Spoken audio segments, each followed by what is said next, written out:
Good morning. Welcome to LSTC in Action, a showcase of vision and leadership. I'm Shauna Hannan, President of the Lutheran School of Theology at Chicago. Whether you're here with us on campus in Chicago's beautiful and lively Hyde Park or watching on the live stream, we're so glad you're joining us. At LSTC, we form visionary leaders to bear witness to the good news of Jesus Christ. Today, we're celebrating that work by offering you just a glimpse of what is happening at LSTC. You'll hear from Reverend Dr. President Shauna, Associate Professor and Gordon Brought's Chair of Worship, who will share what he is learning by accompanying new missional communities across the ELCA, whose experimental forms of preaching, worship, and community offer pathways for the future of congregational life in the ELCA. We'll also hear from Reverend Dr. Rafael Malpica Padilla, Dom Chair in Leadership and Director of Latine Ministry and Theology.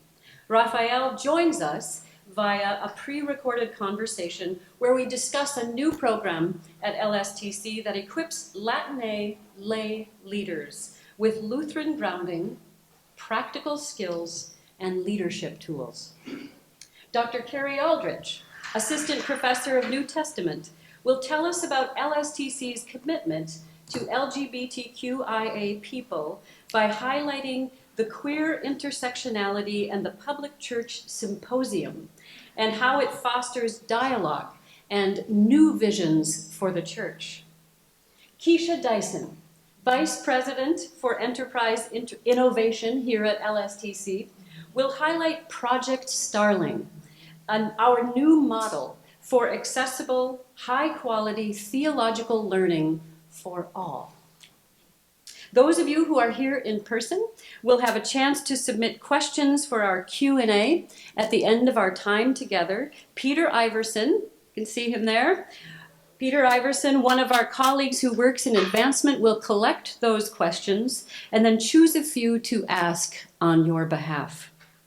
After today's discussion, we hope you will take a campus tour and visit the action stations throughout campus to learn even more about LSTC's offering, such as the Center for Christian-Muslim Engagement for Peace and Justice, the Pero Center for Intersectionality Studies, and other initiatives, departments, campus organizations, and the people who bring life to LSTC. You might also want to visit the newly organized Rare Book Room, featuring a number of 16th century works as well as other pre-Reformation works dating back to the 11th century. If you're joining us virtually, please consider visiting LSTC in person sometime. We'd love to welcome you here. You can always check us out online at lstc.edu. Now to our discussion. Our conversation begins with Dr. Sharon's work with new missional communities across the ELCA that help us imagine and live into tomorrow's church. Let's start with a video that features a pastor and a congregant from one of those congregations and see how worship, community, and imagination come together.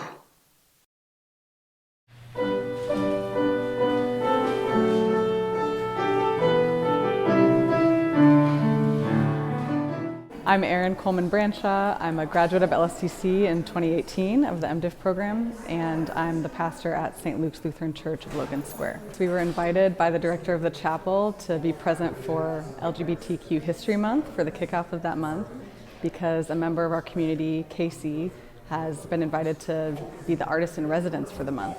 So they did an art installation focusing on queer ancestors, and I was honored to preside in worship today while they preached.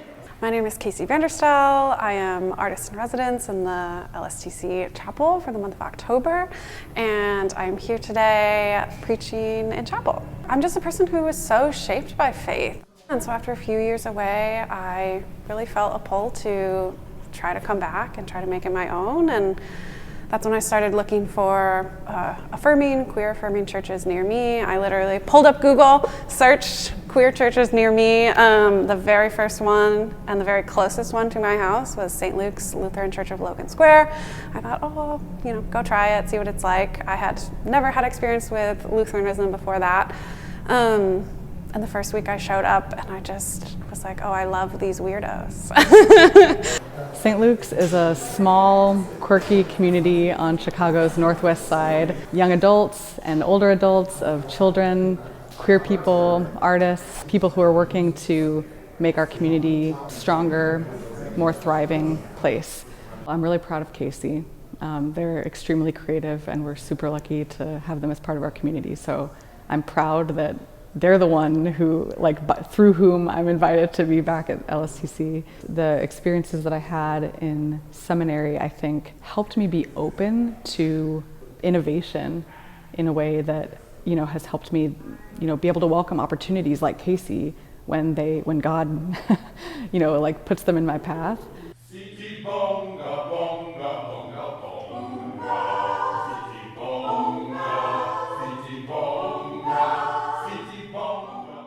I think there's a lot of questions right now about what will the church look like in the future. There's a lot of shifting trends. I think instead of just sitting around and asking that question in a vacuum, we can look at churches who are being creative and who are moving into the future. And I think that is often the churches on the margins. How does this matter in a world that's hurting? If our faith matters, it matters in our neighborhood. If our faith matters, it matters in public.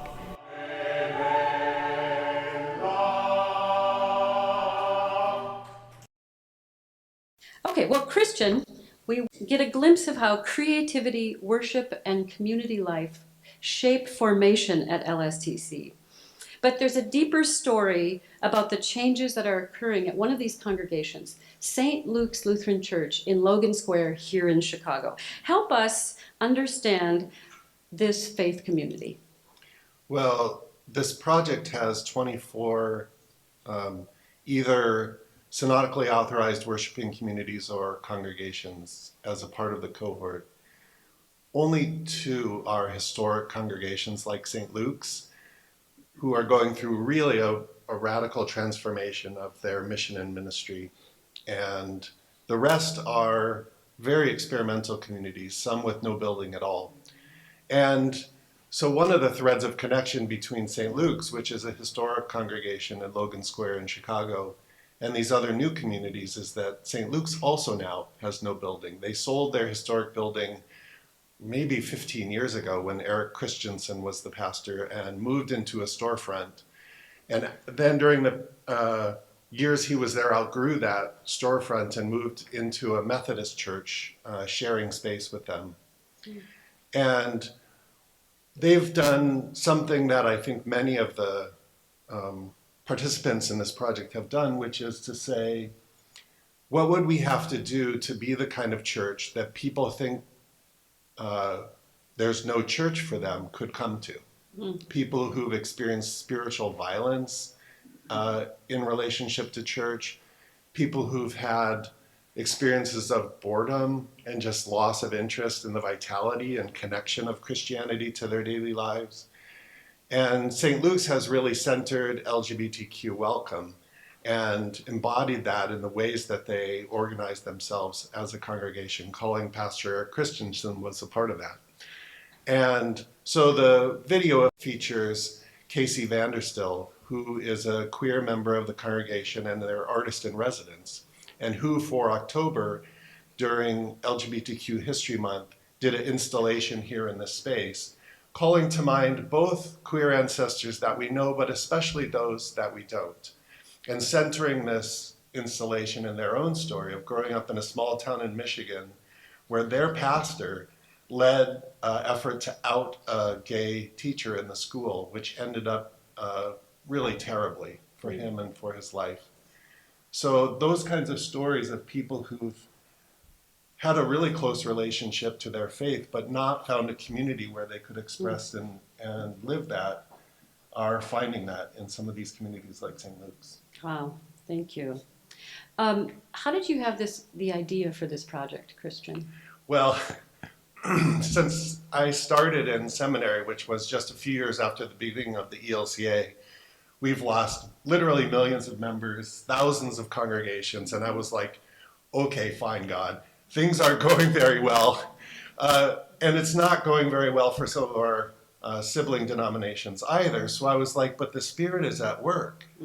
So where are experiments happening? So I got a list of something like 270 synodically authorized worshiping communities that have started in the past decade, and I think 30 or so new congregations that have been established in the past 10 years, and drew a subsection of them as participants in this project, expecting they're experimenting. What are they learning? What are they learning about what works when you just start fresh? Without the building, without the we do it this way, we've always done it this way. And so that's the impetus of it, to say, what can we learn from these new experimental communities among us? Yeah, and why do you think this work matters for the church right now? Well, many churches see the writing on the wall in their own congregations. They see, either the possibility of closing or they see decline. They know that their church isn't what it was 10 or 20 or 30 years ago in the past. But many of them don't know exactly what to do about it. So I think of all these communities as kind of laboratories for what we could try. And it's why it's important that they're not just all experimental, synodically authorized worshiping communities, but also a couple of more traditional congregations totally changing what they're doing, so that people can look at the cohort and say, oh, what if we did that? Or what if we tried this? And the project ends with a national conference for the ELCA and other denominations, where these leaders in these communities are teachers of their practices. Wow. Are you finding that there are common themes across the cohort? Well, one common theme is almost none of them have Lutheran in their name. Their names are like Good Trouble Church and Upper Peninsula Wild Church, and so St. Luke's is an outlier. Another thread is what I said before, which amounts to trying to create not just a community, but thinking in terms of the practices of how they gather for spiritual connection. How to do that in such a way that the barriers are as low as possible for people who think there's no church for them. Right. And to do that in a way that sends explicit signals outward, that doesn't just wait till people come and discover that. So just as an example, if you go to St. Luke's, which is in this Methodist church, they've taken the historic arched front doors and painted them as a pride flag. So there's no mistaking when you walk down the street what's going on at this church and who they expect to walk through those doors. So that's a second thread. But the third thread, I would say, is they're so curious about what's possible. They're just willing to try almost anything. It's like throwing spaghetti on the wall and seeing what sticks. They're not afraid to risk and fail. And I think that's a really important feature of experimental communities, to really try things and see what happens. Yeah, that's fantastic. What do you hope will be the end result of this project? Or do you even want to? The number one hope is that these communities would meet each other. So for the first 2 years, all we're doing is peer-to-peer connections to introduce them to each other. They don't know each other. They're weirdos in their synods and conferences. Nobody else is doing what they're doing. So to bring them together and have them get to know each other is really encouraging. We saw this together last summer at the first 2 peer-to-peer gatherings. We're also giving them money to go visit each other and see what each other are doing in their local communities. But second, I want, and this goes back to a research theory that was developed in global development work called positive deviance, which is kind of a cool name, positive deviance, which basically says everybody in this area is dealing with the same set of problems, but not everyone's dealing with it equally. Some are doing better than others in dealing with the adverse circumstances. So find those communities that are doing better and ask, what are the practices you're doing and why are you doing them and how is it helping you to cope when everyone is dealing with these dynamics?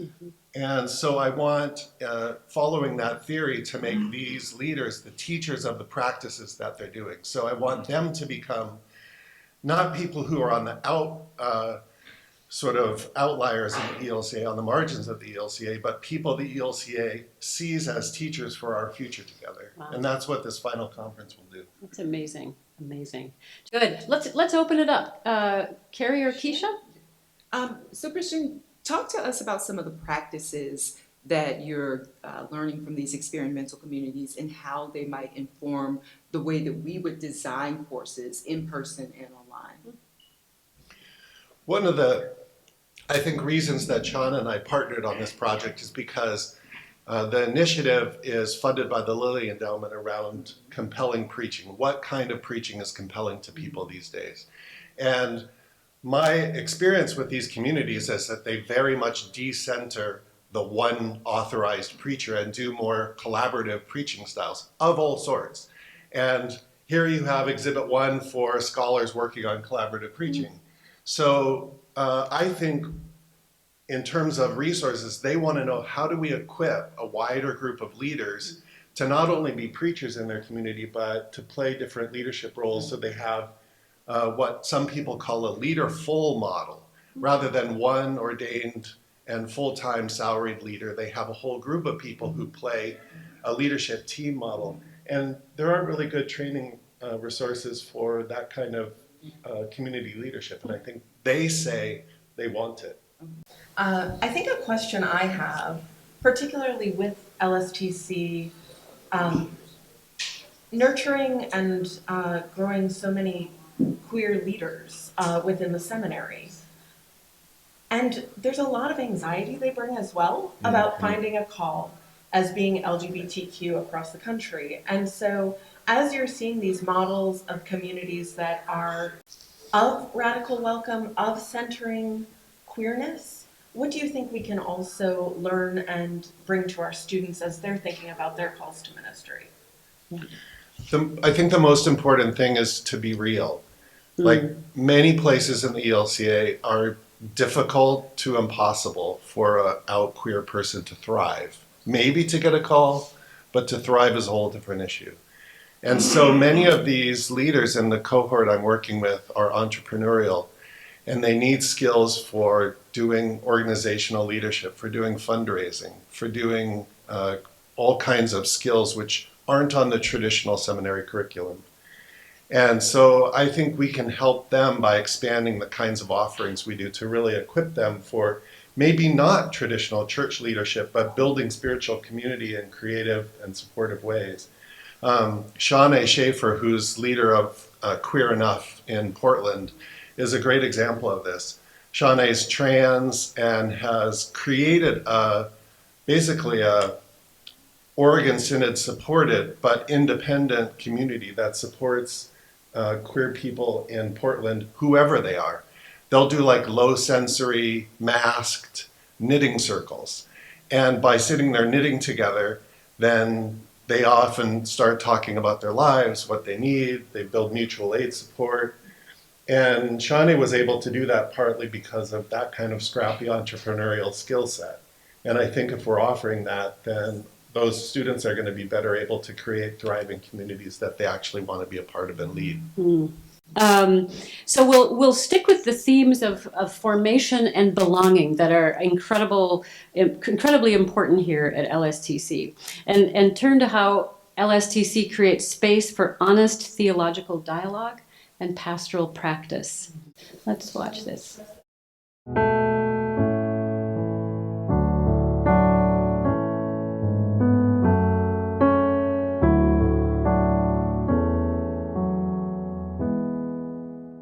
The Queer Symposium is a place that was created from LSTC community. The student organizational body that started the Queer Symposium was Thesis 96. Thesis 96 is a community of students that focuses on education, support, and advocacy within the LSTC student community. LSTC is kind of publicly, especially among the queer community, the ELCA Queer Seminary, but there was no ownership of that. And the symposium kind of like solidified that. It was like, here is the outward expression of the thing that has been claimed by community for a long time. Over the course of both of the symposia that have happened so far, the thread that gets pulled through, right, is this thread that focuses on how interconnected we actually are. Really cool moments that happened last year were moments of interacting with other alumna. One of them started Thesis 96, so started the student organization that then was the driving factor for the Queer Symposium becoming what it is now, right? And so it's sort of seeing the butterfly effect of all the things that people have made space for over the years. The last symposium, there was intentional space for like play and art and just like rest and conversation that was like really affirming that like there is space for softness and movement. There's space for softness and revolution. Actually, those things are revolutionary. The Queer Symposium is a place of celebrating intersectionality. It is not a place where we just look at one facet of our identities and celebrate that. It's a place where we look at all of the intersections of what this is. It is a place where you can be queer and disabled and talk about that. It is a place where you can be disabled and not queer and talk about that. It is a place where you can actually talk about these meaningful identities of like who you are and whose you are and who you are to God, right? And it is the place that you can come with curiosity and questions. It's a place that opens up that otherwise possibility of queerness, that breaking open of the things that we thought had the same container or had a container that looked a particular way, and it really doesn't have to. This is a place where you can go and you can dive into learning and growing and trying something new. And it's a place that at the end of the day is something that allows queer folks to survive. Come and see, come learn, come experience. Do so from a place of curiosity, do so from a place of humility, to learn, to come in with an open heart. You might learn something and it might break you open in ways that you've not imagined yet.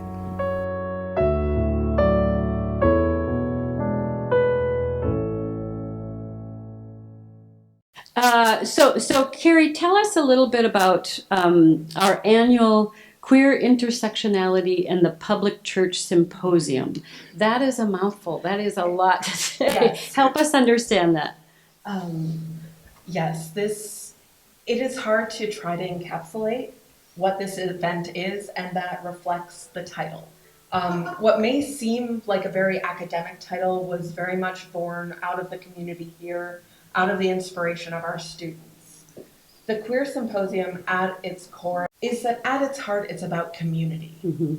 It's creating a place to say that LSTC is not merely here to seek to include LGBTQIA+ folk, but that they are at the heart of the church and they always have been. Mm-hmm. That we need to actually acknowledge these realities.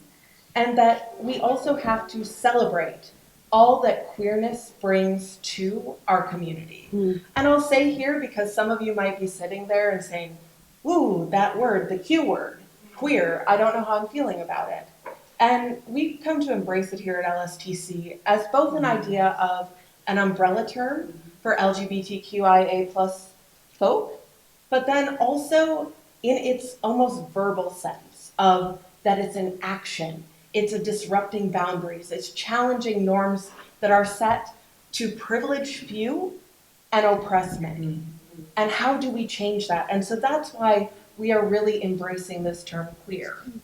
And in the 3 days each spring that the symposium occurs, this fourth floor becomes alive. It is decorated, it is full of life, and it's asking what queerness looks like in its many forms, to amplify voices that for too long have also been silenced in theological education. In these days, we bring together leading scholars, activists, clergy, congregations, seminarians, to have conversations, to think about what it means to explore the queerness of the divine through worship and through intimate conversations that don't always happen when queer folk feel isolated. It also is a place where we have workshops and panels that engage topics for congregations who are just beginning to explore what does it mean to welcome queer folk? But then also those who have had years of experience who can bring the collective wisdom together to share. It's also about being a space for everyone, queer folk, allies, questioning, curious folks, who want to bring their curiosities, who want to bring sometimes their uncertainties, their questions to say, how do we work to be church together in more life-giving ways, thriving ways? And how can we create this new image of what the church is? Thank you for that. I had a few questions here, and I think in that you answered many of my questions. That's great. Well, how about specifically this year's symposium? What will that look like? Sure. So this year we have a really special symposium. The past 2 years we've looked at queer stories, we've looked at queer joy as resistance. What does it mean to celebrate in the face of oppression? And this year, we are turning in particular to our elders and to our ancestors within the ELCA. And so we are going to be bringing many of the folks who were extraordinarily ordained. So those LGBTQ folk who were ordained prior to our 2009 vote. And we're going to have conversations with them, intergenerational conversations with our students, with bishops who are extraordinarily ordained, like Jen Nagel, and say, what can we learn? How do we continue to transform the church? And so this will also culminate in an oral history project because too many queer histories have been erased. And so we want to capture these.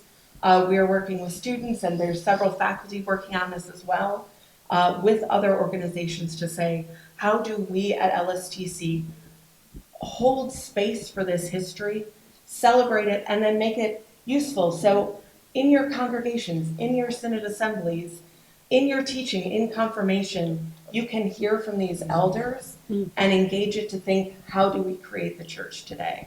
Oh, thank you very much. Let's open it up. Keisha or Christian? Yeah, you're describing a lot of energy that happens. Right? So how do we take that energy that's happening in the halls and in this chapel and bring that into a digital space? What would that look like? Well, I think there's a couple ways. I'll say one thing is the symposium in and of itself is both in-person and virtual. So we've worked very hard that if you attend virtually, please attend virtually in April. Come to our table and learn more. But that we have fully interactive websites that we use during the symposium to ensure that our virtual community has communal space as well as those who are on campus. In addition, we want to make this available beyond just the space here. So to be able, Keisha and I are in conversation about how do we create courses, workshops that allow folks in congregations in Nebraska, in Florida, to say what is going on right now in our congregations where we are seeing so much hatred and oppression towards queer communities, often in the name of white Christian nationalism. I think of what you shared last night, President Hannan, about we don't always know what Christianity is, but to be able to make it accessible to help folks think about, what should my bulletin say? How do I move past a welcome statement? In this, I could go on forever, I'll say one more thing. That there's this question of, well, we're welcoming, we're open and affirming. We've done reconciling works, reconciling in Christ training. Where are the queer folk? Right? In a very white denomination, we can expand that intersectionally. To say, how do we do this work in ways that really creates accessibility so we can create change? Yeah, thank you. My question is partly connecting my experience with people in the project I'm working on, the Future Church Project, and the emphasis here at LSTC, which through the Perro Center and Dr. Thomas's work really lifts up intersectionality. One of the pastors in the cohort I'm working with is indigenous and Mexican and is transgender and is leading an African descent community. And so that whole circumstance of that leader and that congregation makes me curious about how you see the Queer Symposium and the work that you're leading fitting into that wider focus on intersectionality here. Yes. And I wish you had been able to see the video because our students talk about this. That We can show, it looks like we can show the video. That's For great. this time together, I so appreciate Not that one. not this Your video. ministry Here at LSTC. Keisha, will you go let them know which video? Yes, that one. Thank you, Rhiannon. Finish your response, Carrie, please. well, what you'll hear is that we can't do this work if it's not intersectional. We can't. Dominant society wants things in nice, clean boxes, and the divine queerness, the Tehom, I am a biblical studies person, invites us to say, no, we have to look at the fullness of our humanity. So we have to talk about race, ethnicity, and caste. We have to talk about disability. We have to talk about socioeconomic status, because without it, we are missing the fullness of the Imago Dei and the queerness of it that we have to explore. It seems to me you were just talking about that. You were describing what we mean by this word intersectional or intersect. Can you just say something about either of you? Sure. Yeah. Intersectional is a concept in which we want to think about identity, both individual and collective, in the many forms that our identities take. We are not just one single label, but we want to be able to expand that, to place them in conversation, and also to see the ways in which we do have access to power and privilege in certain ways and not in others, to really get that full picture. That's great, thank you. I know I said Q&A at the end, but this might be a good time while they queue up the Latine ministry video. Peter, any questions you want to ask? Absolutely, President Hannan. Can you all hear me? Yes. Good. We've gotten a couple of questions in, and I think this first one is addressed specifically to you, Christian, but I think it applies to a lot of things that everyone's talking about. Have you identified common characteristics which describe the makeup and personality of congregations? And so specifically for your project is moving in, but also I think in terms of your intersectionality, it's an interesting question. Is that a question about the who, like who's gathering in these communities? Is that how you interpret it? I'm interpreting it as the makeup and personalities of congregations. It's interesting because I would say there's two characteristics in the communities that I'm looking at. One, on the one hand, there are people who are very churchy, but because of just the facts of their family and church of origin, couldn't stay there. Casey is an example of that. Realizing, along the way, oh, they see me as an abomination. I'm out, and not really knowing where to go then. So pretty churchy people, but really finding a home in these alternative communities. And then there's people who just have no experience with faith, but they have this yearning for something, for community, for belonging, for something deeper than just whatever they make up on their own. And they find their way to these communities, usually doing just what Casey said, like Googling queer church near me, or whatever, their wild church near me. And then they just show up.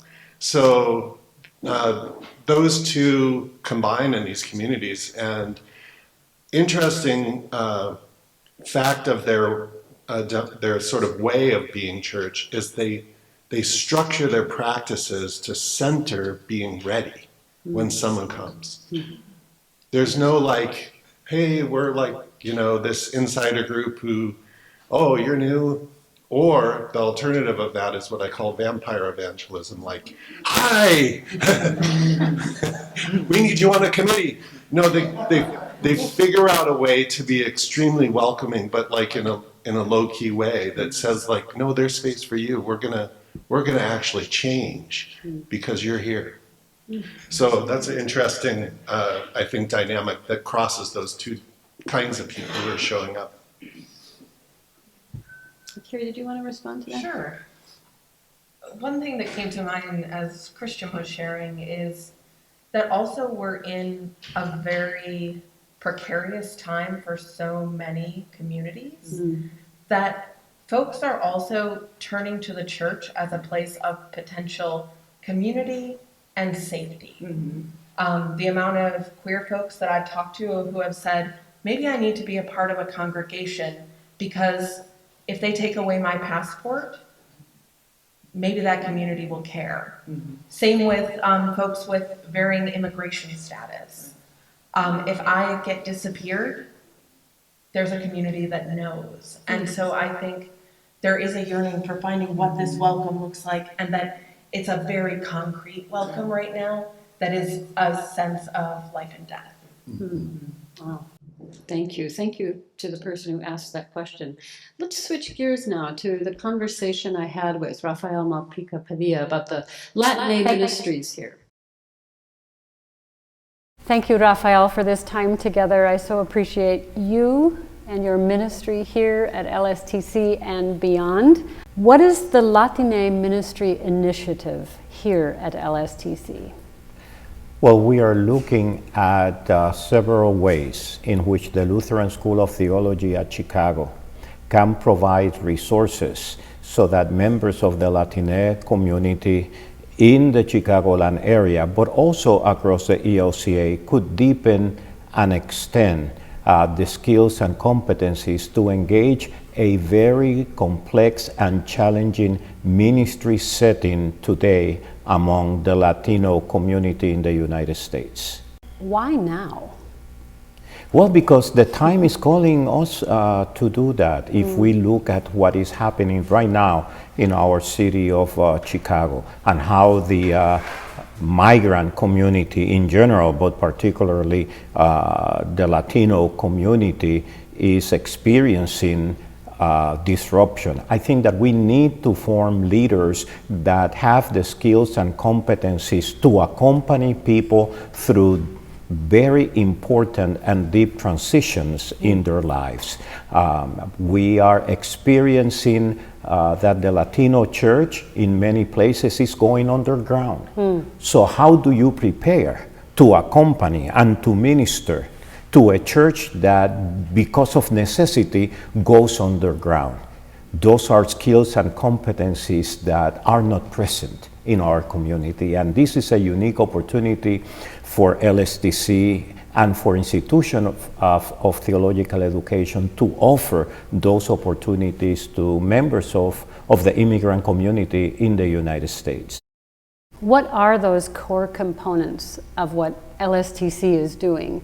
We are looking at several programs. One of those, a certificate program for lay leaders. These are leaders that are currently serving congregations, but they want to develop more skills and competencies. So we are providing a program that seeks to address three things. Formation.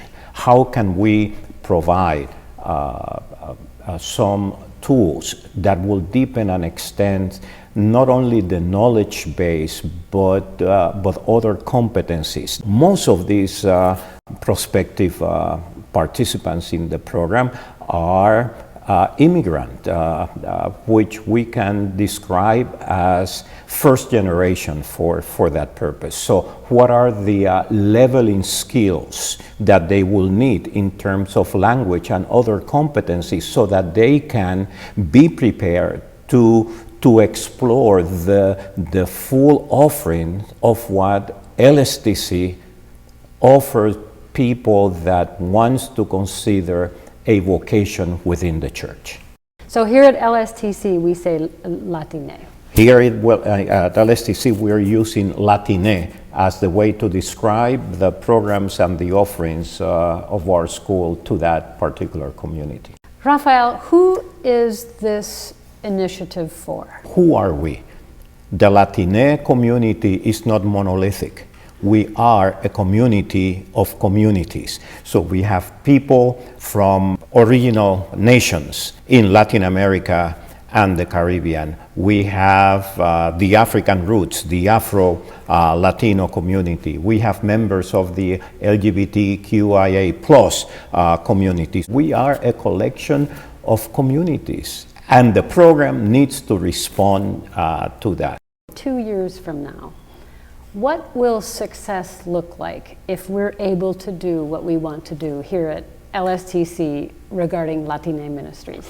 2 years from now, we will have a group of about 18 lay leaders from the Chicagoland area related to the 8 Latine congregations in the synod that would have completed the program. We have met already with those individuals. They have expressed their interest. They have been in conversation with the synod. The synod and LSTC are in conversation about this. So it's a wonderful partnership between congregation, LSTC and the synod. So 2 years from now, those students will have completed this formation, discernment, and leveling. And hopefully they will be in a position, in conversation with the synod and with the bishop, to explore then one way of preparing themselves for ministry, either through the SAM, the team, or the MDiv. We are experimenting with a pilot program of immersion in the Spanish language program in Guatemala for English speakers, so that people whose congregations are in communities whose language and identity is predominantly Latino, they will have skills and competencies to engage that. So that's another program. And also offering some continuing ed to some of the Latino pastors. We're thinking about, with the church, going underground because of the political situation now. Some of those skills and competency in the use of artificial intelligence and technology for ministry and for education. How do we continue to accompany a community that has to go underground for their own safety? Is there anything specific related to Latine ministries that we need to know about in order to serve communities that look a little different? Ministry is in flux, and ministry is a big category, and I use it in that sense in terms of how do we prepare people, not for the church we used to be, but for the church we are becoming, and how is that gathering happening? So no longer are we restricted to the people that come to one location. When we look at the younger generation, they form community using ones and zeros. So how can we provide skills and competency to leaders to accompany that? The reality of the migrant community here, we have experience of a pastor working with the Venezuelan community, but that Venezuelan community is scattered in the state of Illinois. So yes, there are some gatherings in person at a certain location, but also there is the gathering of a community that goes beyond that. We need to be nimble because of the constant changes, and with the speed that changes comes to the Latino community. This program needs to be prepared not only to respond, but to be nimble enough to consider the changing context, to see what other things are needed in the community for the training of its leader, so that they can really accompany people in times of great transition and need. Gracias, Rafael. Encantado. Oh, I sure wish that you could have heard Rafael in person, but of course we prayed for his healing, and I'm also grateful that we captured that on video. That is remarkable. That is such an important ministry. Well, it always has been, is now. So we're grateful for Rafael. I know each of you had a conversation with Rafael before this, so I'm just wondering if you want to talk a little bit about that conversation, highlight anything here. Yeah. When I asked Rafael how he imagined Project Starling supporting the Latin, thank you. When I asked Rafael how he imagined how Project Starling would support the Latin aid ministry, he said, and I quote, "Their wisdom will not sit on the margins of LSTC. It will inform and transform how we teach, lead, and imagine church. So what he was describing is that as participants move through the program, we'll be gathering their stories, ministry case studies, and theological reflections into a shared resource that's going to shape curriculum, public church formation, and even public church scholarship and seminary. Yep. Fantastic. Thank you, Keisha. Carrie. And my conversation with Raphael was along a similar line of how do we actually reshape our own curriculum and our work here at LSTC based on the stories and the insights that we gain through the Latin A program. And Raphael and I had the conversation that what this starts to equip us to do at LSTC, which I know this will be a shock, both the church and the academy are not particularly fast moving in adapting to what's going on today. I know, everyone get more coffee, I know. But this idea that responsiveness is key, that the idea that Raphael talks about of accompaniment is decolonizing our work here, is saying not, let's tell you what you need for ministry, but let's accompany you to learn what we should be providing, what we can provide, and how we co-create. And I think that is something essential as we look at the future of theological education here. Amazing, yeah. Just picking up on that, in late August, Keisha and Shauna and myself, and hosted by Raphael, met and listened to about 10 BIPOC pastoral leaders from the Chicagoland area, mostly alums, but not all. And our question for them was, given the challenges in your ministries, where are the gaps between what you need and what schools like LSTC are providing? And one of the key things that they said, and that I think Raphael is helping us lean into, is resources that are actually contextualized to their communities and their experiences. They said, we don't just want a hymnal translated into Spanish. We want resources that are actually speaking out of the experience and lives of our communities and open up the treasure chest of Lutheran tradition and Lutheran theology in the context of their lives and experiences. So we have work to do if we actually want to build authentic relationships with these communities. And that's why it's so important for these couple of years when Raphael is with us on the faculty to really take advantage of his guidance in building those pathways forward. Thank you all. Perhaps some of you received an email a couple of days ago about us receiving a Lilly grant. Would you just tell us a little bit about that and how that connects to Latin A communities? Well, it really is in recognition of the fact that theological education in the church are changing so dramatically. And there's no recipe. Like if it was just baking cookies, we'd have great cookies tomorrow. But we don't know the recipe. We don't know the answer to the future that God is calling us into. And so we need to do deep listening. And this grant really funds an iterative process of reaching out to and being present with and listening and learning from communities connected to our alumni, but beyond that, especially African descent communities, Latinx communities, and ones that are led by and affirming of LGBTQ persons and experimental communities. And then coming back and saying, okay, from that listening, what did that tell us we need to work on creating that we're not doing?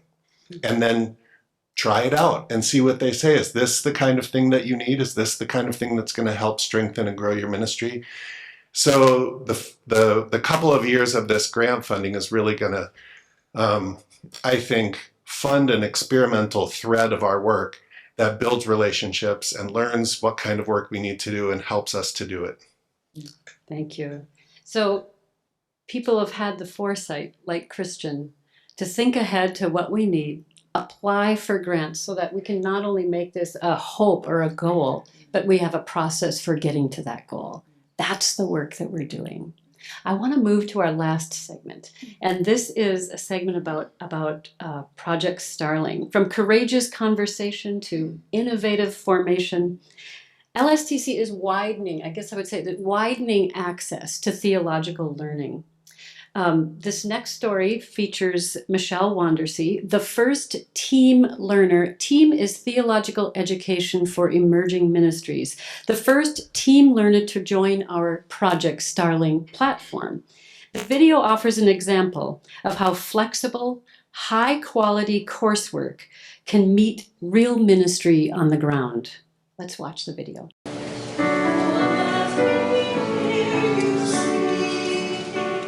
Hi, my name is Michelle Wandersee, and I am the vicar at All Saints Lutheran Church in Byron, Illinois.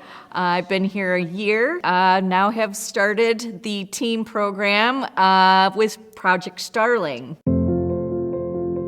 We are in a rural community in Byron. Our church is a small congregation, worship about 80 an average. Very nice, close-knit community of people who take care of each other. Project Starling is a wonderful opportunity for someone like me, for someone that could take a different route in seminary. So this asynchronous program is enabling me to be able to work full-time as a vicar and to be able to be in school full-time and hopefully, go through the 2 years of the team program and then eventually be ordained as pastor and actually here at All Saints.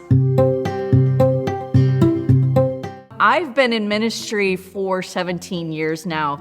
I started as a youth leader, then I was called into outdoor ministries at Lutheran Outdoor Ministry Center for about 6 years. I took the call to be a SAM, and then I was on contract here for a year and didn't know what else would happen afterwards. I kind of took a leap of faith and thought, well, let's see where this goes. And while I'm in my office, I sat down and I felt like, boy, this is really home to me, being back in congregational ministry. And everybody's excited about the interim pastor. I've been there before.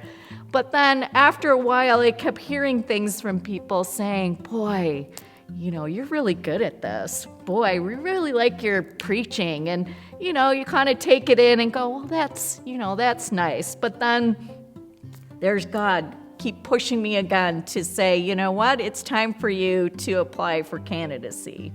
This program for me fits right. Who knew where God was calling me eventually? And it's taken some steps, but here I am. I live actually in Rochelle, Illinois. Geography-wise, being able to do this from my home or from my office is really opened up the opportunity for me. But I probably wouldn't have been able to have this opportunity if it was not offered online through their Brightspace platform. I believe the software is easy to navigate. They had a video to help you navigate through the system. You watch that and you're able to familiarize yourself with all the different things you need to find in there. If I can find it, anybody could find it. Project Starling opens up opportunities that were not available beforehand. When you have a family, when you have a work, 40 hours work, whatever your situation looks like, they're molding it around, people of today, of all the ages of people that are still being called by God to fill these roles, maybe as a pastor, a deacon even, a SAM, whatever that looks like for you, whatever God has called you to do. Now, Project Starling has opened up that for folks to go, you know what, I can do that too. I think I can handle that. Fantastic. Michelle Wandersee, would you stand up, please? Yeah.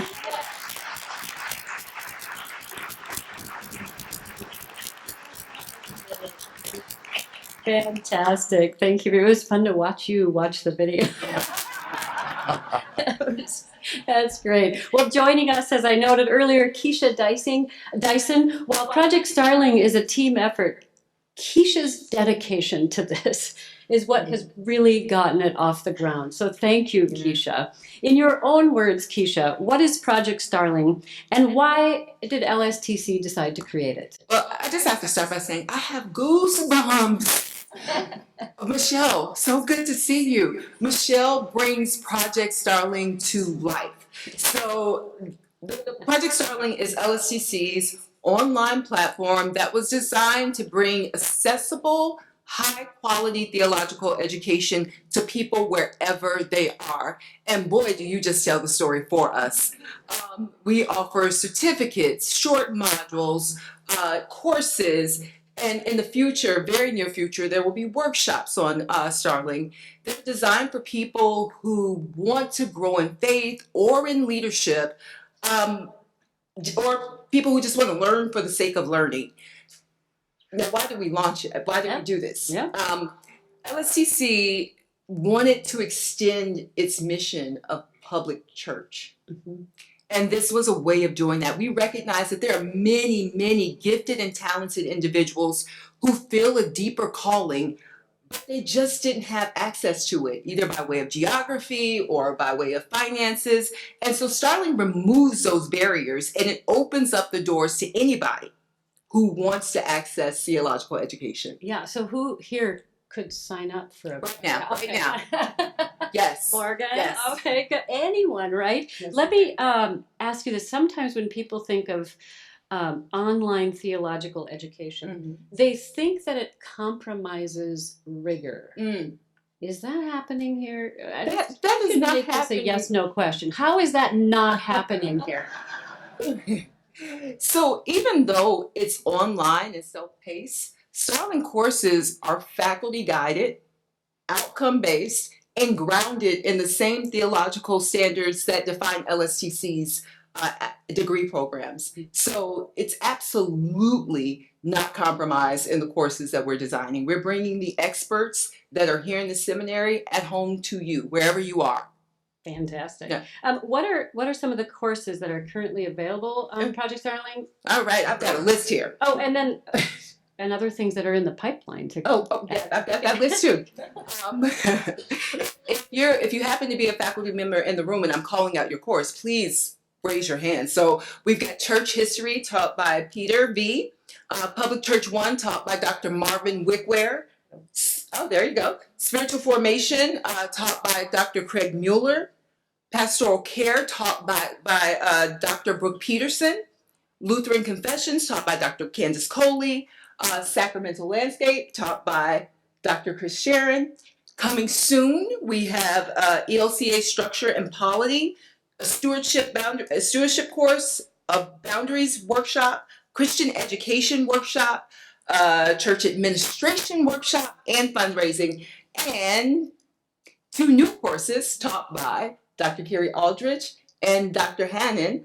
Carrie Aldrich is teaching Genesis to Revelations, and Dr. Hannan is teaching preaching. So we've got lots of great courses that are already on the site, and we have a dynamic lineup that's coming to you soon. There you have it. I'm on it. Yes.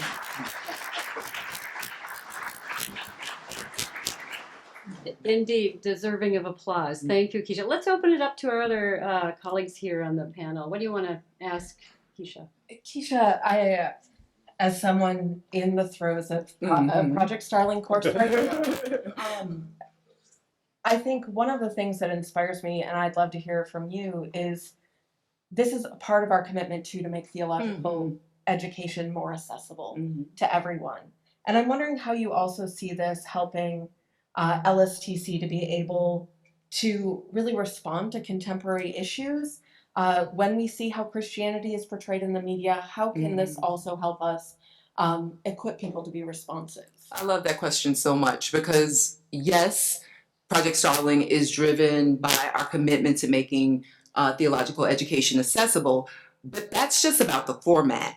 We're also driven by having responsive content.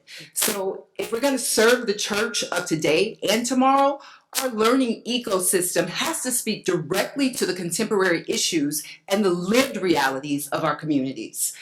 So we see Starling as a platform where leaders, congregations, and curious learners can engage with topics like queer theology, like Latin ministries, like disability theology, like public church, like anti-racism, and more, without needing to enroll in a full degree program.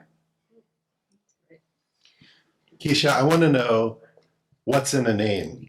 Project Starling with birds flying in formation? What's behind the name for this project? That's a very fun question.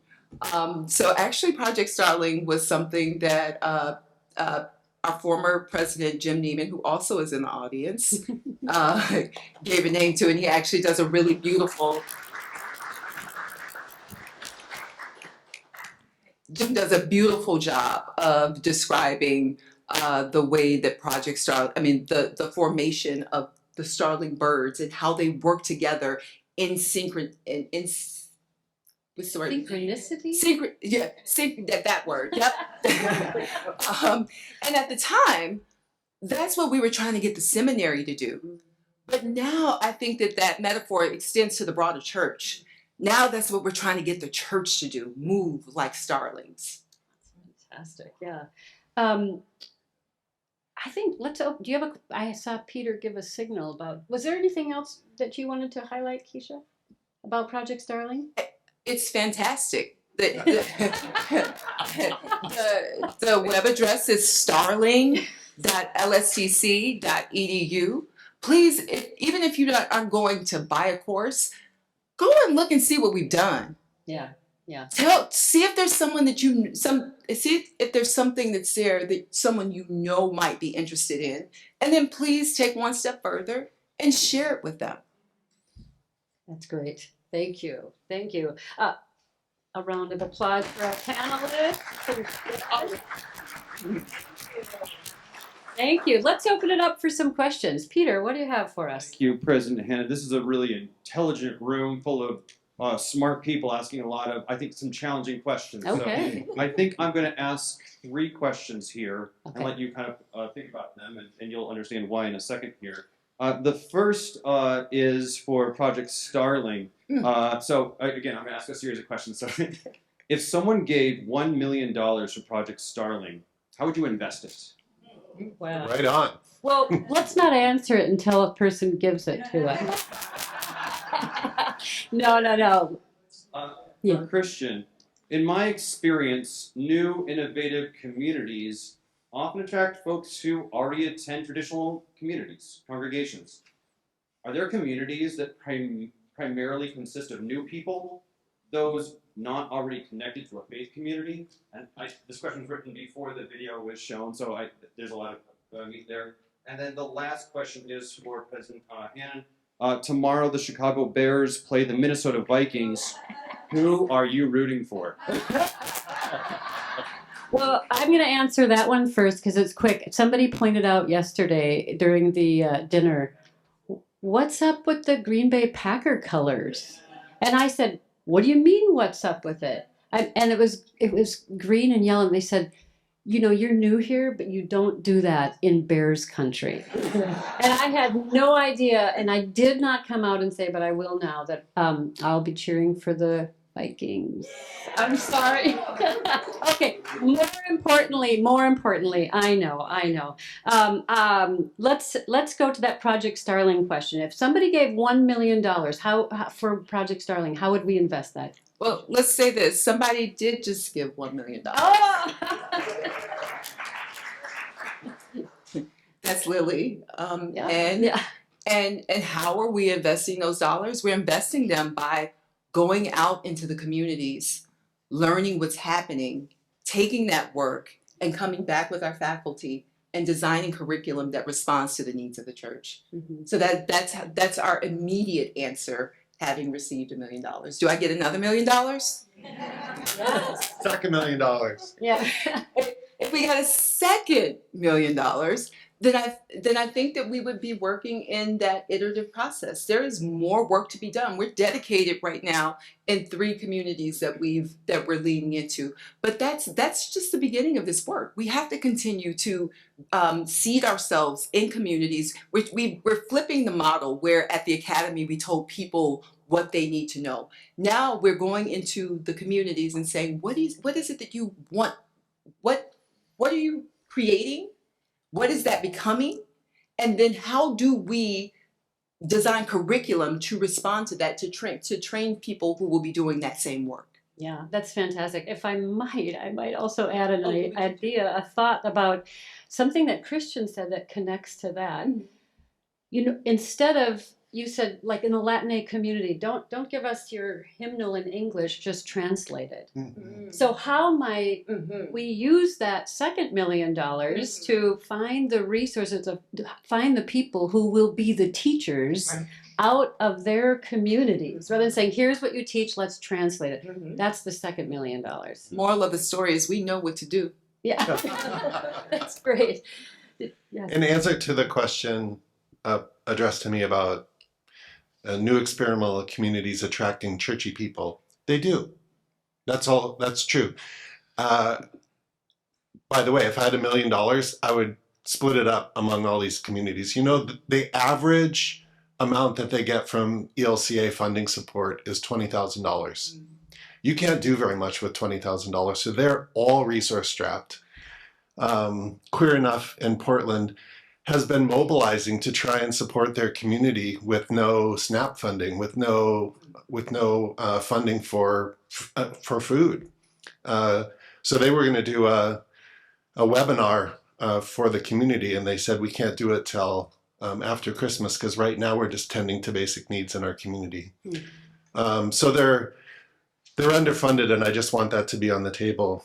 But the second thing about who shows up at these places is people who don't have experiences with spiritual community but are feeling like they need something.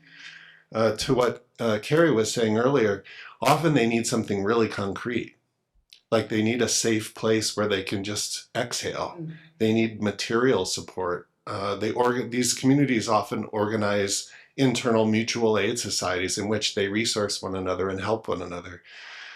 So I think there's a large number of people who have little or no relationship to traditional congregational life, but for various reasons just feel that longing for meaning that's deeper than just their own thing that they're doing, and they need that in community, and they find these places where, for example, we had a webinar on Thursday, and it was about, we're heading into the winter season.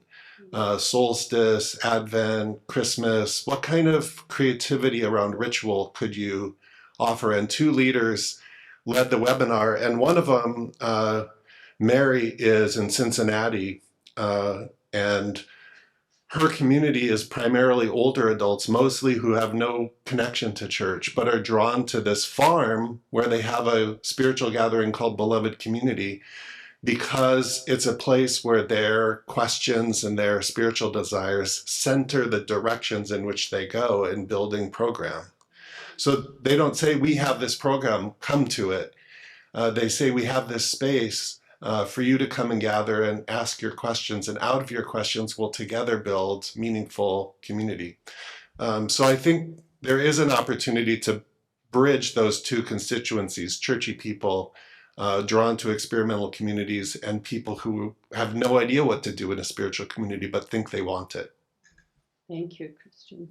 We have 2 more questions. Time for 2 more. Peter has the questions. So both of these are Project Starling questions that people submitted. The first person writes, as an incurably curious person, can I start taking classes now? And I think they were indicating that they're not degree seeking. So just someone.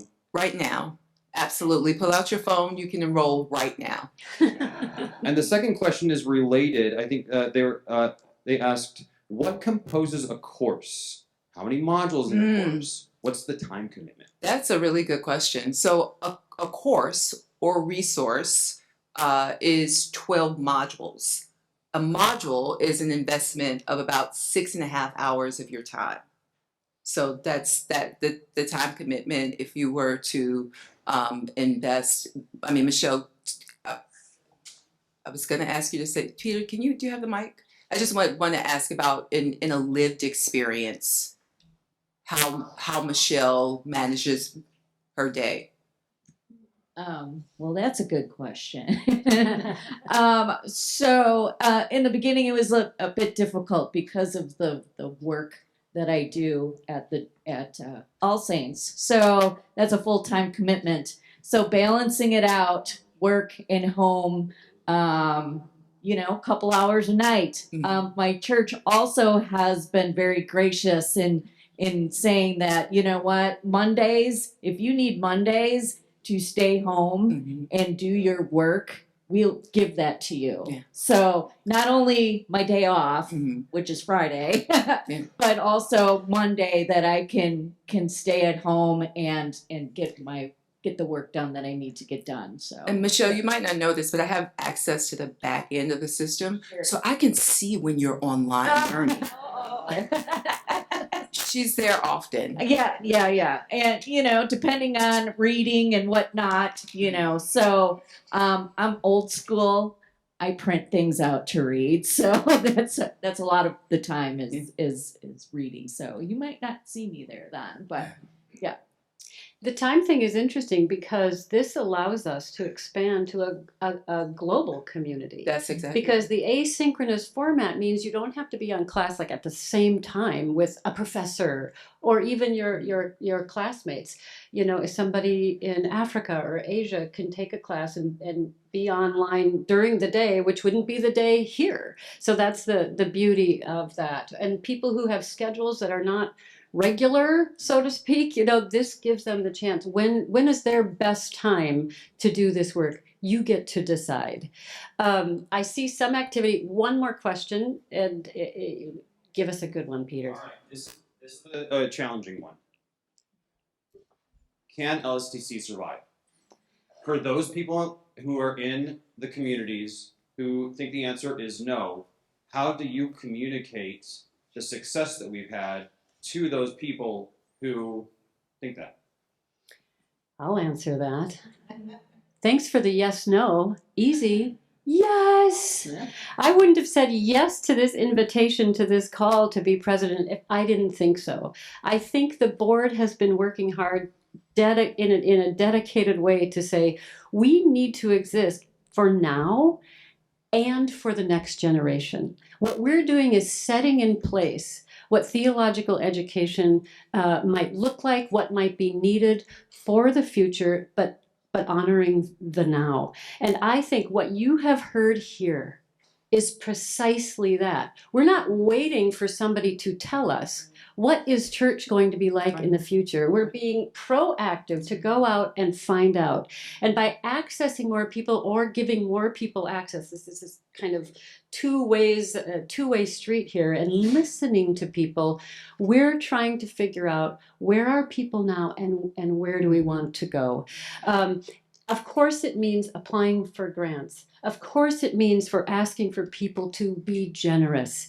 Of course it means when people are generous and we receive grants, that we have a business plan, we have objectives, we figure out strategically how to get there, not as individuals, but this synergy of the collective team here at LSTC, the connection with congregations, synods, individuals, and with you. Yes.